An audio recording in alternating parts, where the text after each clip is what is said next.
ತಾಳಮದ್ದಳೆಯ ಪ್ರಸ್ತುತಿಯಲ್ಲಿ ಒಂದು ಹೊಸ ಪ್ರಯೋಗ, ಯಕ್ಷಗಾನಾರ್ಥ ರೂಪಕ.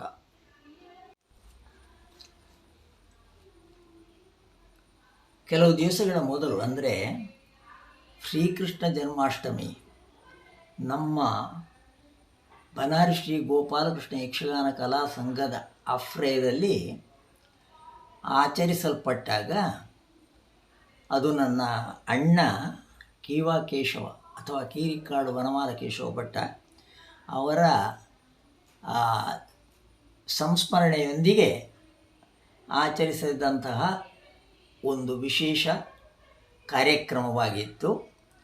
ಆಗ ಒಂದು ಹೊಸ ಪರಿಕಲ್ಪನೆ ನನ್ನ ಮನಸ್ಸಿನಲ್ಲಿ ಮಿಂಚಿತು.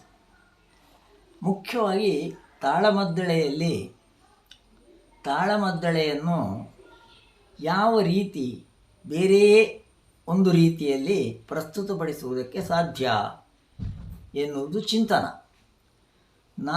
ನನಗನಿಸಿದಂತೆ ಬಹಳ ಮಂದಿ ಯಕ್ಷಗಾನ, ಗಾಯನ ಇತ್ಯಾದಿ, ಈಗ ಯಕ್ಷಗಾನ ಎಂಬ ಶಬ್ದದಲ್ಲಿಯೇ ಗಾನ ಅಂತರ್ಗತವಾಗಿದೆ. ಹಾಗಾಗಿ ಗಾನ ಮತ್ತು ಗಾಯನ ಇಲ್ಲದೆ ಯಕ್ಷಗಾನಕ್ಕೆ ಅಸ್ತಿತ್ವ ಇಲ್ಲ, ಅದನ್ನು ಒಪ್ಪಿಕೊಳ್ಳುವ. ಹಾಗಾಗಿ ಅನೇಕ ಕಡೆಗಳಲ್ಲಿ ಯಕ್ಷಗಾನ ವೈಭವ ಎಂಬ ಶೀರ್ಷಿಕೆಯಲ್ಲಿ ಕೇವಲ ಭಾಗವತಿಕೆಯನ್ನು ಹೈಲೈಟ್ ಮಾಡುವಂಥ ಒಂದು ಪದ್ಧತಿಯನ್ನು ನಾವು ನೋಡಿದ್ದೇವೆ. ಅದರಲ್ಲಿ ಹೊಸತೇನಿಲ್ಲ. ಅರ್ಥವೈಭವ, ಗಾನವೈಭವ, ಈಗ ಬೇರೆ ಬೇರೆ ರೀತಿಯಲ್ಲಿ ಬದಲಾವಣೆಗಳು ಬಂದಿವೆ. ಆದರೆ ನಾವು ಮಾಡುವಂಥ ಒಂದು ಯೋಜನೆ ಹೇಗಿತ್ತು ಅಂತಂದರೆ, ಯಕ್ಷಗಾನಾರ್ಥ ರೂಪಕ, ಶ್ರೀಕೃಷ್ಣನಿಗೆ ಸಮರ್ಪಿಸಲ್ಪಟ್ಟದ್ದು. ಆ ದಿವಸ ರಚನಾ ಅವರು ಭಾಗವಹಿಸಿದ್ರು. ಅವರ ಹಿಮ್ಮೇಳ ನಮ್ಮ ಒಳೆಕುಂಜ ಸುಬ್ರಹ್ಮಣ್ಯ ಭಟ್ಟ, ಕುಮಾರ ಸುಬ್ರಹ್ಮಣ್ಯ, ವಿಷ್ಣು ಶರಣ ಇವರೆಲ್ಲ ಹಿಮ್ಮೇಳದಲ್ಲಿದ್ದರು. ನಮ್ಮ ಪರಿಕಲ್ಪನೆಯಂತೆ ಹಿಮ್ಮೇಳ ಸಂಪೂರ್ಣವಾಗಿ ಇರಲಿ, ಅದರಲ್ಲಿ ದೊಡ್ಡ ಬದಲಾವಣೆ ಏನೂ ಇಲ್ಲ. ಅವರ ಭಾಗವತಿಗೆ ಪೂರ್ಣ ಅವಕಾಶವನ್ನು ಕೊಡಬೇಕು.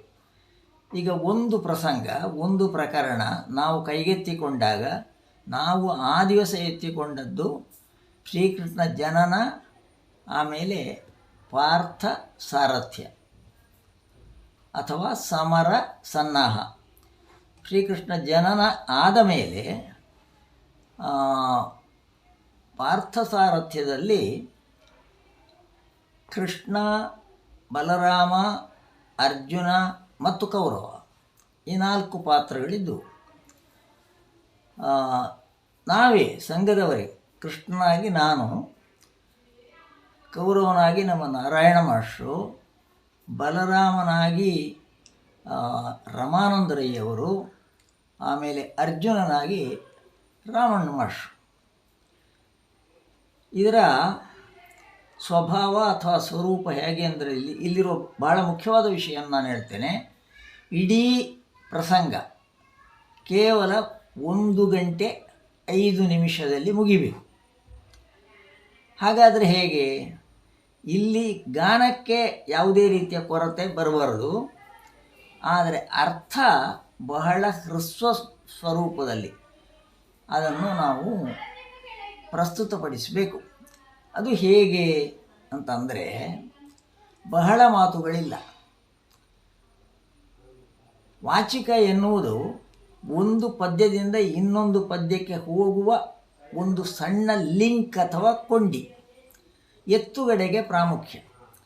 ಈ ಪಾತ್ರಧಾರಿ ರಸವನ್ನು, ಭಾವವನ್ನು ಪುಷ್ಟೀಕರಿಸಿ ಪಾತ್ರವನ್ನು ಸೃಷ್ಟಿ ಮಾಡುವಂಥ ರೀತಿ ಹೇಗಿರಬೇಕು ಅಂತಂದರೆ, ತುಂಬ ಮಾತುಗಳನ್ನು ಉಪಯೋಗಿಸದೆ ಕೇವಲ ಅಭಿನಯದಲ್ಲಿ ಹಾವಭಾವ, ಮುಖವಿನ್ಯಾಸ ಇತ್ಯಾದಿ ಇವುಗಳೊಂದಿಗೆ 1-2 ಉದ್ಗಾರ ಅಥವಾ 1-2 ವಾಕ್ಯಗಳು, ಸ್ವಗತವನ್ನು ಬಿಟ್ಟು, ಸ್ವಗತ ಮಾತ್ರ ಪ್ರತಿಯೊಂದು ಸ್ವಗತಕ್ಕೂ 1 ನಿಮಿಷ 2 ನಿಮಿಷ ಸಮಯ ಕೊಟ್ಟಿದ್ದೇವೆ. ಉಳಿದಂತೆ ಈಗ ನೋಡಿ, ಕೌರವ ಅರ್ಜುನ, ಕೃಷ್ಣ ಹರಿಯು ಮೈ ಮುರಿದೆದ್ದು ಅಂತ ಪದ್ಯ ಉಂಟು. ಆಗ ಕೃಷ್ಣ ಏನು ಹೇಳ್ತಾನಂತಂದರೆ ನೋಡಿ, ಯಬ್ಬ ನಿದ್ರೆಯೇ ಬಂದು ಹೋಯಿತಾ ಅಲ್ಲ, ಮೈ ಮುರಿಯುವುದರಲ್ಲಿ ತಪ್ಪಿಲ್ಲ, ಮನಸ್ಸು ಮುರಿಯುವರು. ಇದು ಯಾರು? ಅರ್ಜುನ. ಎಷ್ಟು ಹೊತ್ತಿಗೆ ಬಂದಿಯಪ್ಪ ನೀನು? ಒಳಗೆ ಹೋಗಿದ್ಯಾ? ಮತ್ತೆ ಓಹೋ ಸುಯೋಧನ ಭಾವ ನಮ್ಮ ಹಿರಿಭಾವ, ಬಹಳ ನೂತನ, ಇದು ಬಹಳ ನೂತನ. ಇಷ್ಟು ಆನಂತರ ಕೌರವ ಪ್ರಾರಂಭಿಸ್ತಾನೆ.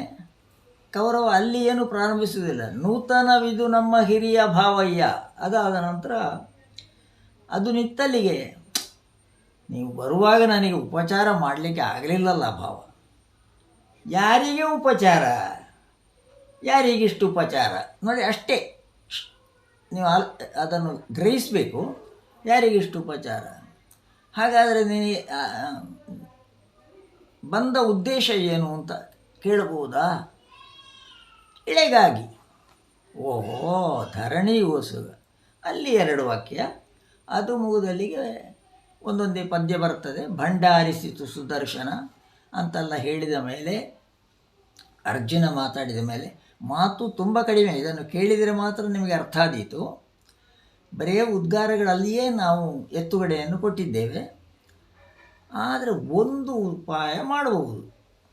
ಆದರೆ ನಾನಿಗೇನೊಬ್ಬನ ಪಕ್ಷಕ್ಕೆ ಕಾದಲಿ ಕಸದಳವು, ಈ ರೀತಿ ವಿಭಾಗೀಕರಣ ಮಾಡಿದರೆ ಅದು ಮಾತ್ರ ನಾನು ಮಾಡಬಹುದಾದದ್ದು, ಬೇರೇನು ಮಾಡುವುದಕ್ಕಾಗುವುದಿಲ್ಲ. ಅಲ್ಲಿಂದ ಬಡವರು ನಾವೈ ನೀವೇ ನಮ್ಮನ, ಅದು ಅರ್ಜುನನ ಮಾತು. ಅಲ್ಲಿಂದ ಹರಿಯೇ ನೀ ಪಾಂಡವರ ಪಕ್ಷವ.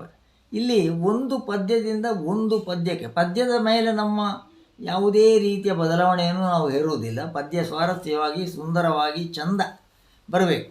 ಇಡೀ ತಾಳಮದ್ದಳೆ ಆ ರೂಪದಲ್ಲಿಯೇ ಬರಬೇಕು. ಮಾತು ಮಾತ್ರ ಕಡಿಮೆ. ಮಾತುಗಳನ್ನು ಕಡಿಮೆ ಮಾಡಿ ಅಭಿನಯಕ್ಕೆ ಹೆಚ್ಚು ಒತ್ತು, ಉದ್ಗಾರಗಳಿಗೆ ಹೆಚ್ಚು ಒತ್ತು, ಈ ರೀತಿ ಪ್ರಸಂಗವನ್ನು ಮುಗಿಸುವುದಕ್ಕೆ ಸಾಧ್ಯ ಇದೆ ಎನ್ನುವುದನ್ನು ತೋರಿಸಿಕೊಡುವಂಥ ಒಂದು ಪ್ರಯೋಗ ಇದು.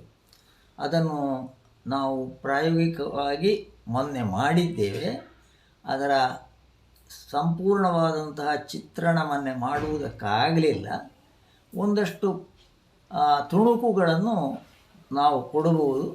ಇನ್ನು ಅದರ ಮೇಲೆ ಬೇಕಾದಂಥ ಪ್ರಗತಿಯ ಅಥವಾ ಅಭಿವೃದ್ಧಿಯ ಒಂದು ಯೋಜನೆಯನ್ನು ಕೂಡ ನಾವು ಎತ್ತಿಕೊಳ್ಳಬಹುದು.